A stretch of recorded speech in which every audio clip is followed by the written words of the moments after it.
Happy middle of the work week, everyone. I hope you're having a fantastic week so far. I sort of am, considering my Golden State Warriors lost their round 2, game 1 to the Lakers last night. Never hearing the end of that, but I'll get over it. Anyways, in gaming news, we've got a new showcase coming this summer from Microsoft, a solid selection of titles coming to Xbox Game Pass, CounterStrike is being used to deliver news on the ongoing Russia-Ukraine war, and more. It's your daily fix.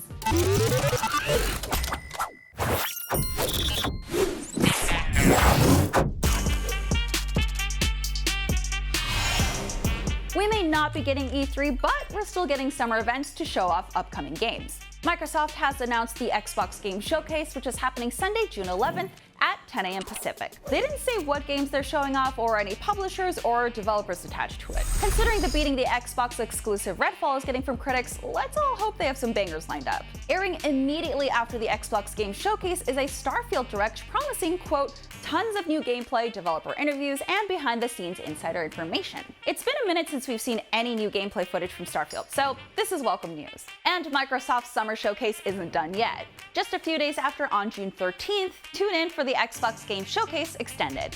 Similar to the extended showcase they did last year, this stream will be a little more in-depth on some of the games featured in the regular showcase, with more developer interviews and context. Of course, we'll be covering it all here on IGN, so stay tuned right here on June 11th. Sticking with Xbox news, this month's Xbox Game Pass games have been announced. First up is Redfall, which we have a review in progress you can check out.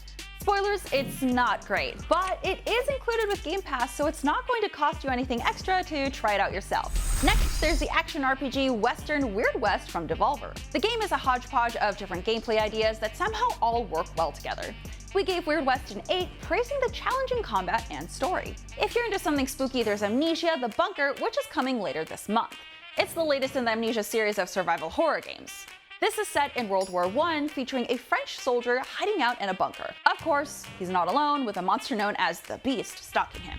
No thank you. For tactics fans, you're getting Shadowrun Trilogy, combining Shadowrun Returns, Shadowrun Dragonfall, and Shadowrun Hong Kong. The games are based on the long-running tabletop RPG set in a futuristic world that combines elements of cyberpunk and fantasy.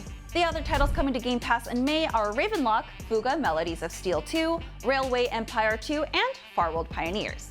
There are a few games leaving Game Pass too, so check out IGN.com for that full list. In Nintendo news, the Switch version of Marvel's Midnight Suns is officially cancelled. Bummer for Switch owners. No specific reason was given, and the news was buried in an announcement that the game's last-gen Xbox One and PS4 versions are coming on May 11th. The last-gen release coincides with the latest DLC pack, Bloodstorm, which adds X-Men Storm as a playable hero along with new missions. It's disappointing that the Switch version isn't coming, since more people should definitely play this game. We really enjoyed it, giving it an 8, praising the tactical RPG for its use of card game mechanics and excellent combat. In the most unlikely of news, CounterStrike Global Offensive is being used as a way to provide Ukraine more news to Russians.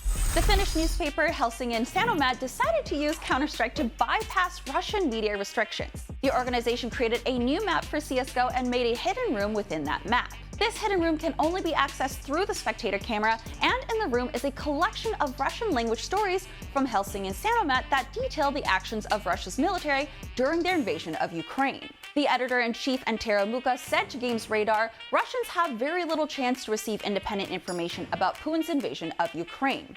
This is due to the heavy restrictions placed on Russian media in the wake of the war by the country's authorities, which bans what the state considers false information about the operations in Ukraine. But with Counter-Strike being one of the most popular games in Russia, it's played by around 4 million people in the country.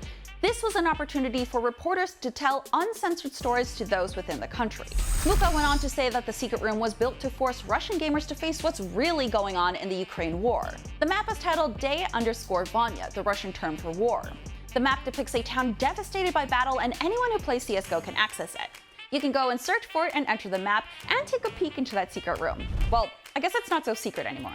I love that games have become so much more than just video games that you queue up and play. There's so much more that can be done here, and now adding visual journalism into CSGO to deliver real news to Russia? That's incredible, and it allows anyone to access that news for free, since CSGO is also free to play. It would be really interesting to see news be delivered this way regularly as an option. I know we're still 9 days out before Zelda Tears of the Kingdom releases, but there's a little something you can watch or listen to as you wait. The Ensemble GAP Orchestra in Japan put on a 2-hour concert playing all the music from Breath of the Wild.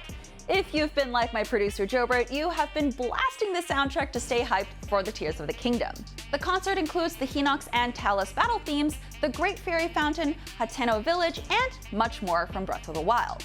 But the Ensemble GAP also performs some Tears of the Kingdom pieces. The Tears of the Kingdom theme from E3 2021 is prominent in its melody, but maybe you could get more of a hint to the sequel's tone with the music being played. Either way, it's a fun way to celebrate Tears of the Kingdom releasing soon, and if you just want more video game music, Ensemble GAP also performed concerts of Link's Awakening, Final Fantasy VII, Octopath Traveler 2, and more. You can check out their previous orchestral performances on their YouTube channel. And those are your stories for today, Wednesday, May 3rd.